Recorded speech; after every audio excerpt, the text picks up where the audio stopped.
Dégustation de caviar dans une usine de transformation de poissons, visite rapide d'un hôpital et des photos avec les élèves de l'école locale. Ce jeudi à Iturup, Vladimir Poutine a voulu garder les choses simples et accessibles. Le dirigeant russe sait bien que sa seule présence ici va faire parler de lui. Il vient en effet d'effectuer sa toute première visite officielle aux îles Kouriles, un archipel au centre de forte tension entre la Russie et le Japon. Un déplacement qui a immédiatement fait réagir Tokyo.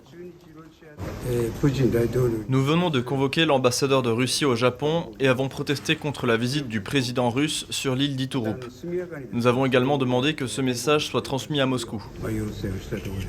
Depuis l'offensive russe en Ukraine en février 2022, le Japon durcit le ton au sujet de cet archipel, passé sous contrôle russe en 1945, et n'hésite plus à le qualifier de territoire illégalement occupé. De son côté, Moscou affirme que cette visite ne devait en aucun cas être interprétée comme une provocation. Pourtant, la veille, Vladimir Poutine s'est rendu sur l'île de Sakhaline à quelques centaines de kilomètres des îles Kouriles pour assister à des exercices militaires maritimes pour renforcer le flanc Est.